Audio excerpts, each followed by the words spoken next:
De nous refuser un appartement parce que nous sommes gays, du moins c'est ce que je pense. Donc je vais vous faire la story time et vous allez me dire si selon vous c'est à cause de ça ou pas. Avec Léonard, du coup nous sommes à la recherche d'un nouvel appartement parce que celui-ci dans lequel nous vivons mélange vie pro et vie perso et on veut vraiment séparer les deux. Ce qui est quand même important à savoir, c'est qu'avoir un appartement sur Paris, c'est assez compliqué dans le sens où il y a des annonces tous les jours. Je ne sais pas pourquoi, c'est vrai que les propriétaires sont hyper durs avec les locataires. C'est-à-dire que même si tu veux louer un appartement avec un loyer de genre 600 euros, on va te demander limite d'être millionnaire pour être sûr que tu payes ton loyer. La semaine dernière, avec Léonard, on avait une visite pour un appartement. C'était très différent de mes goûts habituels. Même si l'appartement était magnifique, c'est vrai qu'on était plus sur un appartement assez moderne avec une grande baie vitrée. On fait notre petite visite, ça se passe bien. C'est vrai que le monsieur qui nous fait la visite, il est pas forcément extrêmement aimable, mais après j'ai peut-être l'impression que c'est genre comme un critère de sélection pour pouvoir faire ce métier. Enfin, j'ai très rarement vu des personnes qui nous font des visites, vous savez, pour les appartements, qui étaient vraiment genre hyper aimables, hyper accueillantes. Enfin, c'est toujours des personnes un peu froides. Mais étant donné que tout le monde l'est à peu près, bah, ça m'a pas plus choqué que ça. Je me suis dit, bon, bah, c'est juste une petite vieille personne aigrie, mais comme d'hab, quoi. En toute la visite avec Léonard, on était clairement en extase. Vraiment, ça se voyait qu'on voulait absolument cet appartement. Et en plus de ça, il y avait même pas d'autres visites de prévues. On était vraiment genre les seuls sur la liste. Pendant la visite, le monsieur commence déjà à nous parler des futurs documents, du coup, qu'il va nous demander.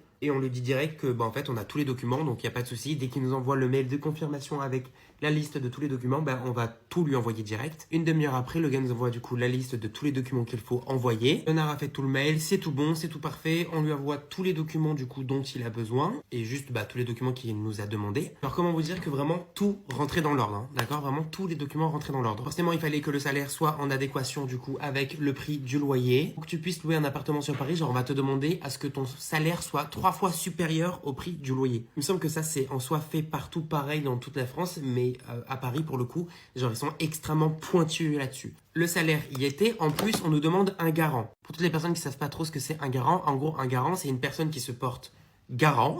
Ça veut dire que si toi tu peux plus payer le loyer, bah, c'est cette personne-là qui va payer le loyer à ta place. Bien entendu, avoir un garant, c'est pas si simple que ça parce que du coup, lui aussi, forcément, il doit bien gagner sa vie. Tout ce que je suis en train de vous dire, vous êtes déjà au courant parce que si vous me suivez sur l'application, vous savez, où là où on fait des stories, ou alors si vous avez suivi les vlogs de Léonard, bah, en soi, vous êtes au courant de tout. Je vais pas énumérer tous les documents qu'on nous a demandé, mais quand je vous dis qu'il y en avait des dizaines, vraiment, il y en avait des dizaines et on les a tous envoyés et tous les documents rentraient dans notre faveur. Enfin, tout ce qu'il fallait avoir, on l'avait. On n'attend même pas un jour que le lendemain, on reçoit un mail pour nous dire que notre dossier n'a pas été retenu. Ça me fait rire, c'était vraiment le mail typique en mode « Nous avons le regret de vous annoncer que le propriétaire n'a pas voulu retenir votre dossier, blablabla. » Bah du coup, on n'a pas du tout compris la décision. Il n'y a clairement pas à nous demander 25 documents genre absolument obligatoires dans lesquels il faut rentrer, blablabla. En plus de ça, genre tout est bon et nous refuser derrière, j'ai pas compris. Léonard a quand même envoyé un mail justement pour savoir pourquoi notre dossier avait pas été retenu pour essayer de comprendre. Alors là, la personne répond que c'est